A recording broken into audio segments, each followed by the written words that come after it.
Ladies and gentlemen, what are you looking at is the boom on the drill rig, and there's a man over there named Rick and another man named Terrence, and they're drilling a test hole to find solid ground. And this is how the drill system works. What he's doing now is there's a hydraulic pump up on the top that is turning the drill steel. And what they're doing now is they're breaking the drill steel from the drill so that they can add another section. And the Terrence is going to get another section of a drill steel and pull it out of the truck. These sections might be about 8 or 10 feet long. No, these are 4-foot sections. And the drill steel has like what they call a rope thread. She's a tapered rope thread. And they push this down into the ground. And everything that they do has a very heavy, very heavy, very dangerous operation here. And this is the drill truck.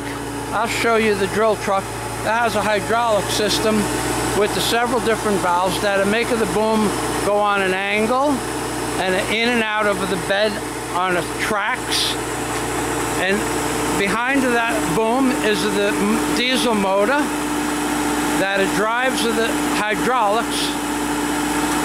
And you kind of see the boom. She got to go forward, back, and a tip in and a tip out. She has the different motors to make it go in a different direction. And this drill steel is in what they call a mud tub. And that the mud tub is acting like a lubrication, because in the center of the drill steel, she's a hollow. And that pushes water down into the drill steel for the lubrication for the head or the cutting head of the drill steel itself. So down in the ground 15 feet now is a cutting head that has 3 rotating blades on it. And that cutting head has a hole in the center of it, just like the drill steel itself has a hole in the center of it where you can see. That's the end of the drill steel. And that hole allows either air, slime, water, or whatever they feel that they need to lubricate the drill steel down into the environment that the drill steel is in. Now, to the right is the drop hammer. And that drop hammer is what they use to get the drill steel through the soft muck or dirt in some cases. And then you have a friction brake drum right here that the rope goes around, and that spins and acts like a clutch. There's a piece of hemp rope and it acts like a clutch. This particular drill rig is a very small drill rig, all things considered. Some of these drill rigs go on trucks that weigh well over 100 tons, and you could put a piece of drill steel on 10 or 15 inches in diameter. Now I'm going to back up and show you the boom again.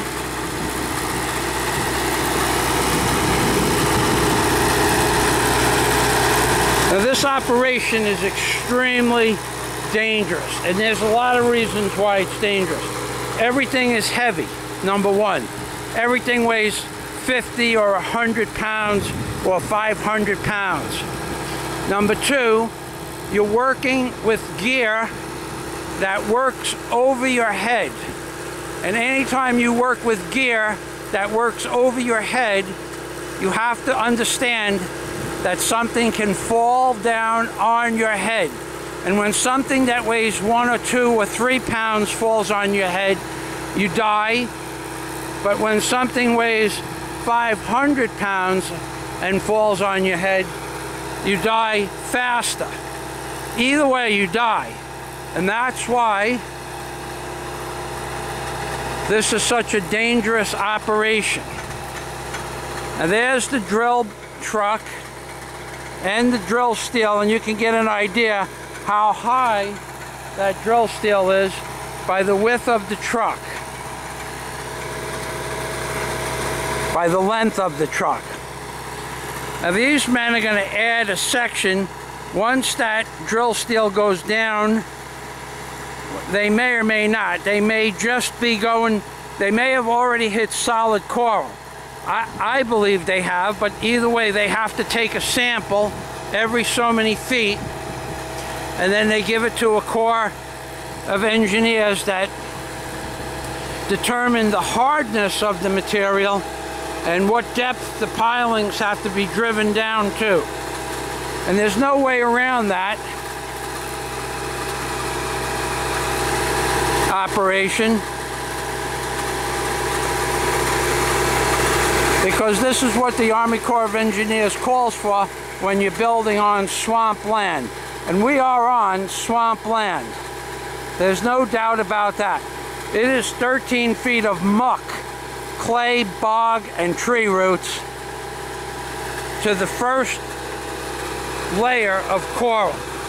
And then the coral gets progressively denser as you go deeper.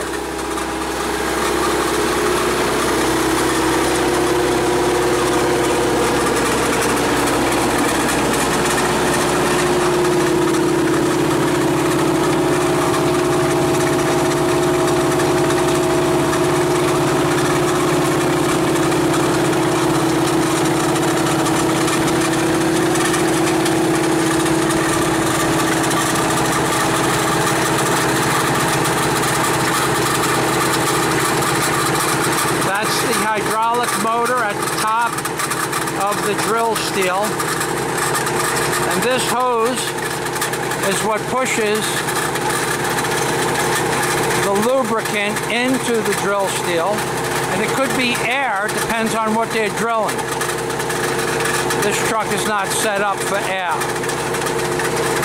It's operated on a gear-driven sprocket with a chain that allows the drill head to go vertical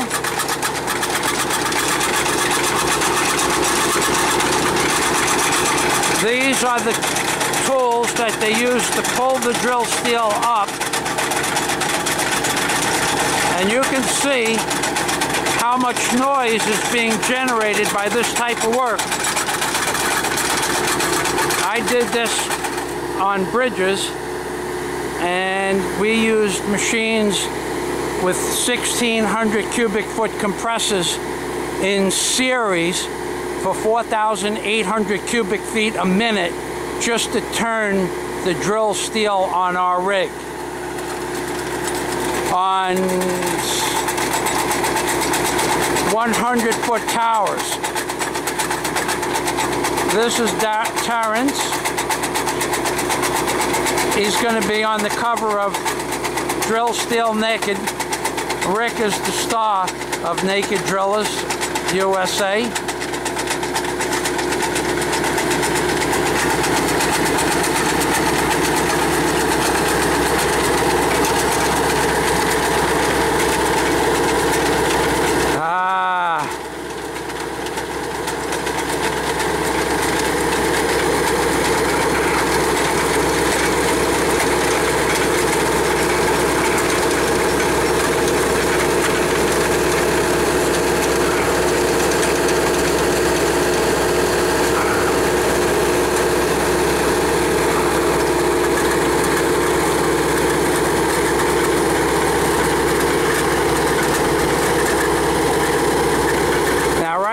The drill steel is going down very slowly because it's in solid rock. And you can see by the drill itself in relationship to the drop hammer how slow it's going, because he's only allowing a small amount of pressure, maybe only the weight of the gear, to push the drill steel down.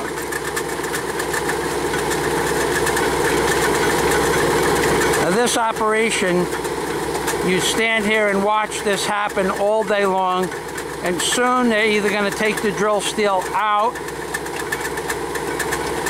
and add another section, which I don't believe they're going to do, and then they're going to start pulling the parts of the drill steel out.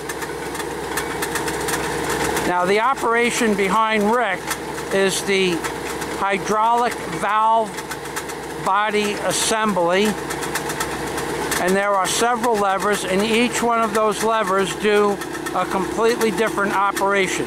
One will boom the tower down, one will boom it in, one will pick up the drill steel, one will turn the hydraulic motor that operates the drill on, one will turn on the clutching mechanism on the side where you put the rope around, and that's the friction aspect of the hemp rope that I talked about before. And they're going to be here for a while.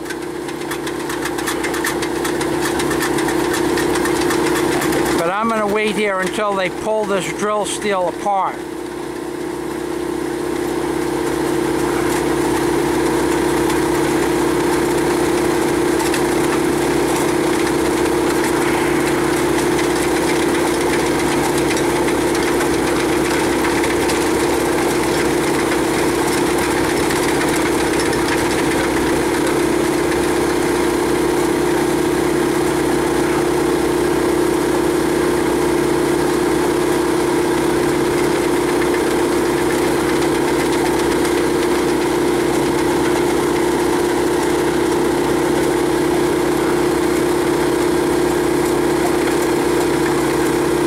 See, it only moved down about 6 inches in the last 5 or 6 minutes.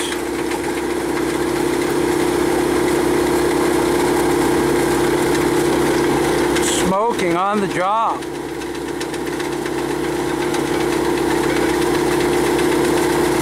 Where can you see that anymore, ladies and gentlemen? Now, Terrence is setting up soil samples.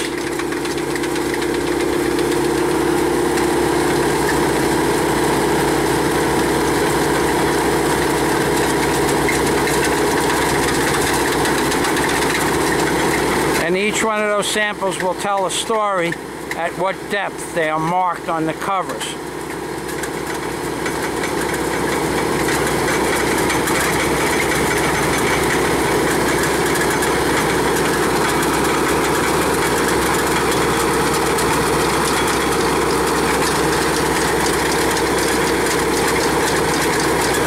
Now today is March 27th,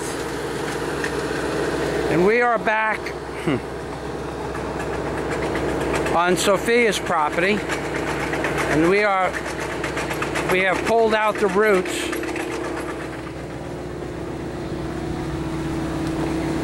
There is one big more root that was in the back over here.